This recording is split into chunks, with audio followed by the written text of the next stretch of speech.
कल हमारी बेटी राजकुमारी भाग्यवंती का 18वां जन्मदिन है। हम उसके जन्मदिन को पूरे राज्य में एक उत्सव की तरह मनाएंगे। बिल्कुल महाराज, हमारी बेटी ने हमारा जीवन खुशियों से भर दिया है।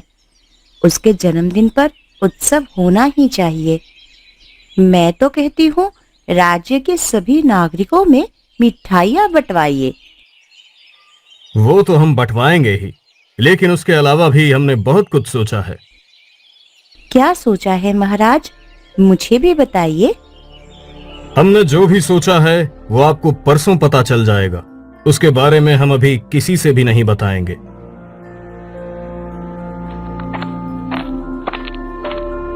अभी जो मैंने सुना, क्या वे सच है महाराज कि उस दुर्भाग्यवती का जन्मदिन आने वाला है? हाँ, आपने बिल्कुल सही सुना बड़ी रानी। इसका मतलब हमारे राज्य पर जरूर कोई ना कोई मुसीबत आने वाली है। ये आप क्या कह रही है दीदी? मैं बिल्कुल सही कह रही हूँ आकांक्षा। हर साल जब भी इस दुर्भाग्यवती का जन्मदिन आता है, तब हमारे राज्य पर कोई ना कोई मुसीबत भी आती है। इस बार न जाने हमारे राज्य पर कौन सी मुसीबत आने वाली है।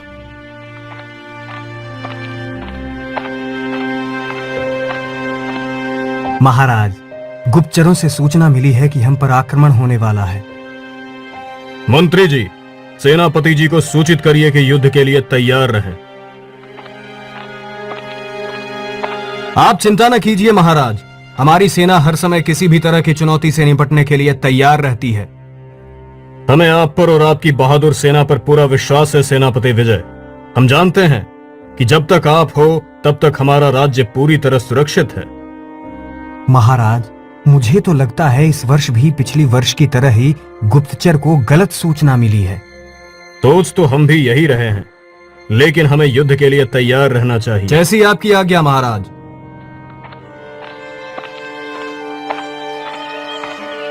जब से उस मनहूस का जन्म हुआ है, तब से हमारे राज्य पर मुसीबतों का पहाड़ टूट पड़ा है।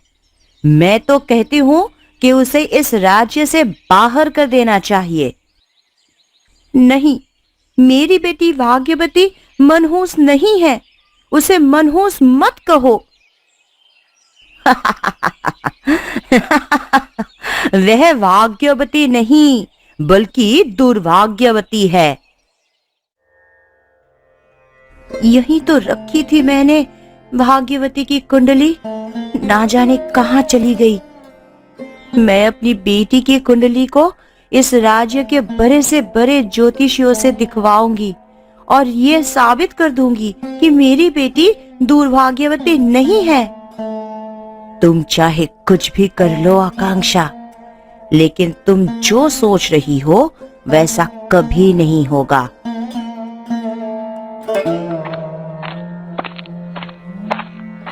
हमारी प्यारी बेटी भाग्यवंती को उसके 18वें जन्मदिन की बहुत बहुत बधाइयां। लगता है हमारी बेटी हर साल की तरह इस साल भी अपने जन्मदिन पर सुबह सुबह अपनी सहेली से मिलने गई है। जब वो उससे मिलकर आ जाएंगी, तब हम उसे बधाई दे देंगे।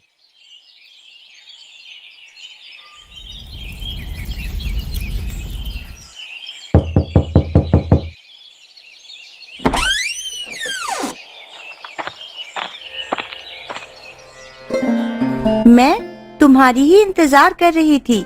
मुझे पता था आज के दिन सुबह सुबह तुम मुझसे मिलने जरूर आओगी, इसलिए मैंने पहले से ही तुम्हारे लिए मिठाई बनाकर रखी थी और खीर भी बना रही हूँ। जन्मदिन की बहुत बहुत बधाई मेरे सबसे अच्छी सहेली राजकुमारी भाग्यवती। तुम्हारा बहुत बहुत धन्यवाद मेरी सबसे अच्छी सहेली टीना। मेरे माता पिता के बाद एक तुम ही हो जिसे मेरे जन्मदिन की खुशी होती है, इसीलिए तो सबसे पहले मैं तुमसे मिलने आती हूँ ताकि तुम मुझे बधाई दे सको। लेकिन तुम्हें तो सबसे पहले अपने माता पिता से मिलना चाहिए ना। मैं तो उनके साथ ही रहती हूँ, इसलिए उनसे कभी भी मिल सकती हूँ। लेकिन अगर सुबह सुबह तुमसे ना मिली तो फिर तुमसे मिलने का मौका ही नहीं मिलेगा। ओह, तो ये बात है।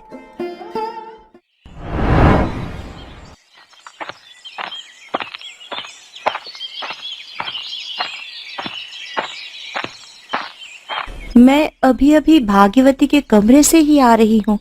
इस बार भी हमारी बेटी अपने जन्मदिन पर सबसे पहले अपनी सहेली से मिलने चली गई।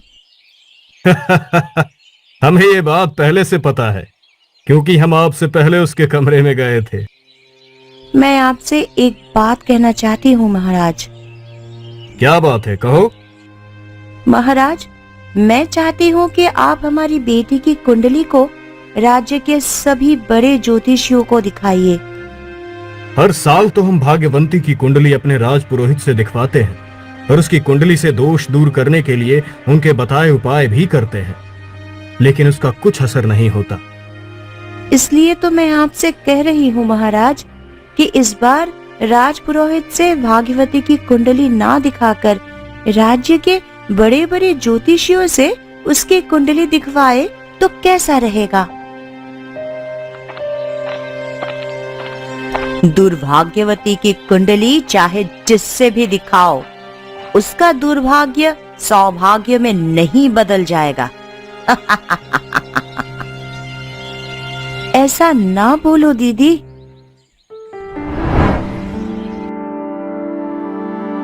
महाराज, आज राजकुमारी भाग्यवती कहीं दिखाई नहीं दे रही हैं। हम सभी दरबारी मिलकर उन्हें उनके जन्म दिवस की बधाई देना चाहते हैं। कहाँ है वो? वो अपनी सहेली से मिलने गई हैं, मंत्री जी। बस थोड़ी देर में आती होंगी। अच्छी बात है, वे यहाँ नहीं है। अगर यहाँ होती तो ना जाने किस किस पर उसके दुर्भाग्य का असर होता। महाराज, हमारे गुप्तचरों को गलत सूचना मिली थी। हमारे राज्य पर कोई भी आक्रमण नहीं होने वाला। हर वर्ष राजकुमारी के जन्मदिन के समय पर ही इस तरह की गलत सूचनाएं मिलती हैं। हमें लगता है कि कोई है जो भाग्यवंती को इस राज्य के लिए दुर्भाग्य साबित करना चाहता है।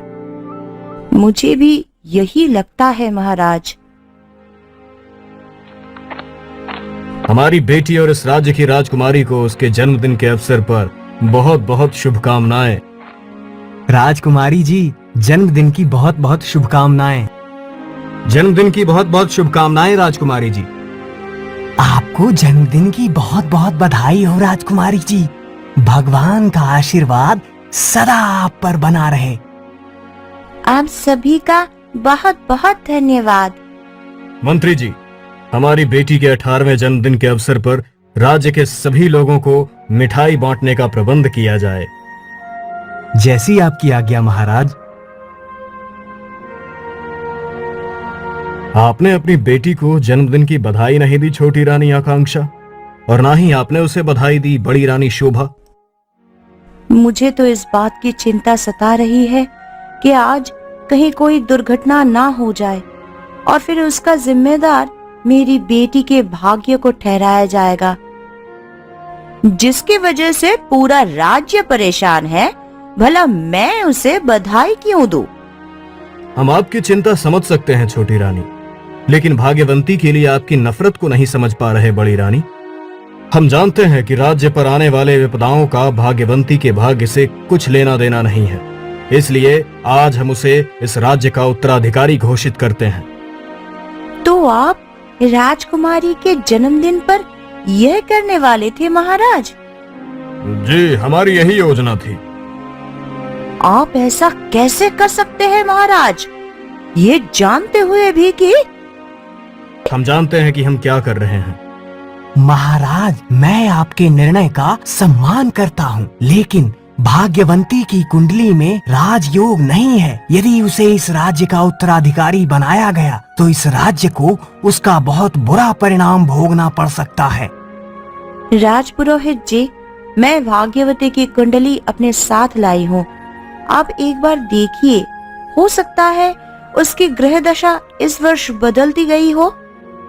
छोटी महारानी जी, मैं लगातार 18 वर्षों से भाग्यवंती की कुंडली देख रहा हूँ, परंतु इस बात से हैरान हूँ कि तब से लेकर अब तक उनकी ग्रह दशा बिल्कुल भी नहीं बदली। उनकी ग्रह दशा के अनुसार वो इस राज्य के दुर्भाग्य का कारण है। अगर भाग्यवंती की कुंडली से दोष दूर करने के लिए बड़े ज्योतिषी और विद्वानों से विचार विमर्श किया जाए तो कैसा रहेगा? ये बहुत अच्छा विचार है। मैं इस राज्य के कुछ विद्वान ज्योतिषियों को जानता हूँ। अगर आपकी आज्ञा हो तो मैं उन्हें राज दरबार में आमंत्रित कर देता हूँ महाराज। ये तो बहुत ही अच्छी बात है। आप उन्हें जल्द से जल्द राज दरबार में आमंत्रित कीजिए राजपुरोहित जी।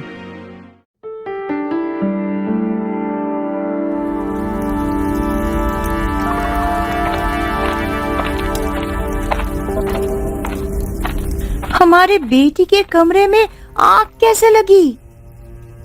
पता नहीं महारानी जी, राजकुमारी जी के कमरे में आग कैसे लगी। मैं तो सैनिकों के साथ मिठाई बांट रहा था। दासी की पुकार सुनकर यहाँ आया, तब पता चला कि राजकुमारी जी के कमरे में आग लगी है। मुझे तो पता ही था कि आज कोई ना कोई दुर्घटना होगी ही। आपको कैसे पता था बड़ी रानी? आज इस दुर्भाग्यवती का जन्मदिन है, इसलिए मैं जानती थी कि इसके दुर्भाग्य का असर राजमहल पर होगा ही। जरा सोचिए, जब अभी ये हाल है तो अगर यह इस राज्य की उत्तराधिकारी बन गई तो फिर क्या होगा? मुझे नहीं चाहिए उस मनहूस राजकुमारी के जन्मदिन की मिठाई। मुझे भी नहीं चाहिए उस मनहूस के जन्मदिन की मिठाई। तुम दोनों ऐसा क्यों कह रहे हो? मैंने बड़ी रानी की बातें सुनी है। राजकुमारी का नाम भले ही भाग्यवंती है, लेकिन वह दुर्भाग्यवती है। मैं नहीं चाहती कि उसके जन्मदिन की मिठाई खाने से मैं या मेरे परिवार किसी भी तरह की मुसीबत में पड़ जाए।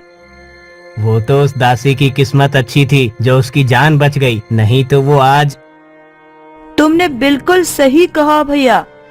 चलो भाइयों बहनों, सब अपने अपने घर चलो। हमें नहीं चाहिए राजकुमारी के जन्मदिन की मिठाई।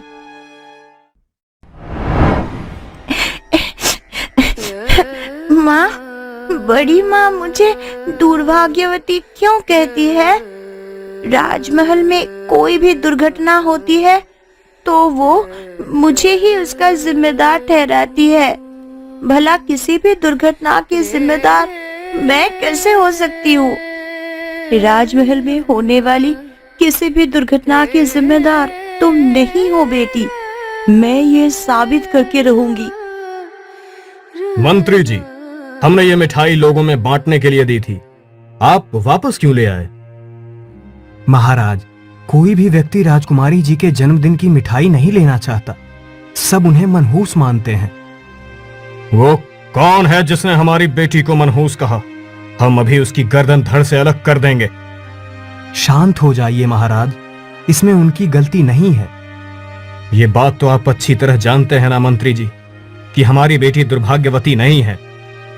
मैं ये बात अच्छी तरह से जानता हूँ महाराज कि राजकुमारी जी दुर्भाग्यवती नहीं है। मुझे तो शंका है कि कोई है जो राजकुमारी जी के खिलाफ षड्यंत्र कर रहा है और राजकुमारी जी को दुर्भाग्यवती सिद्ध करना चाहता है। भला वो कौन हो सकता है मंत्री जी? मुझे तो राज पुरोहित जी पर शंका हो रही है महाराज। नहीं नहीं, वो ऐसा नहीं कर सकते। हमें उन पर पूर्ण विश्वास है। तो फिर वो कौन हो सकता है महाराज? इसका पता लगाना पड़ेगा। यह ले तेरे काम का इनाम। बस तू ऐसे ही मेरा काम करती जा और मैं तुझे माला माल कर दूंगी। मैं उस मनहूस को इस राज्य की उत्तराधिकारी कभी नहीं बनने दूंगी।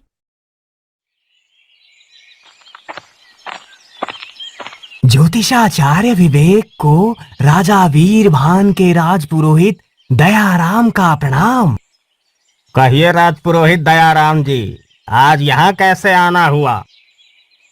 महाराज ने आपको बहुत जरूरी काम के लिए राजमहल में आमंत्रित किया है। मैं जरूर आऊंगा।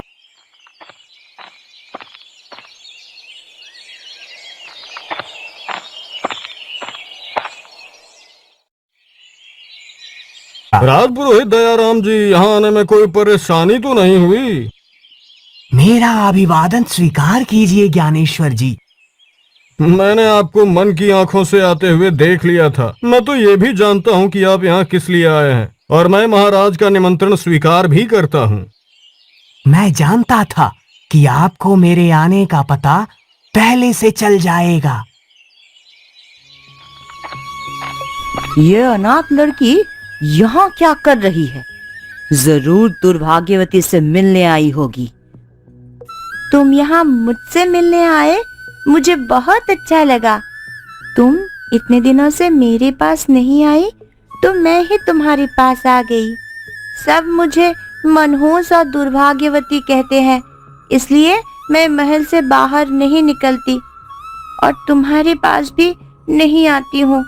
मैं नहीं चाहती कि मेरे वजह से लोग तुम्हें कुछ भी गलत कहे। मुझे लोगों की बातों की कोई परवाह नहीं है। मैं तो बस तुम्हें खुश देखना चाहती हूँ। तुम मुझसे मिलने आ गई, मैं इसी बात से बहुत खुश हूँ। मैं यहाँ तुमसे सिर्फ मिलने नहीं आई हूँ, बल्कि तुम्हें अपने साथ ले जाने आई हूँ। तुम मुझे कहाँ ले जाओगी? यह तो राज की बात है। मेरे साथ चलो और खुद जान लो। ठीक है, मैं तुम्हारे साथ चलने को तैयार हूँ। मैं अभी माँ से पूछ कर आई। महारानी जी तो यहीं आ गई। माँ, क्या मैं रीना के साथ जाऊं? अरे, रीना भी तो मेरी बेटी की तरह ही है ना। ठीक है, तुम रीना के साथ जाओ, लेकिन सूरज ढलने से पहले वापस आ जाना।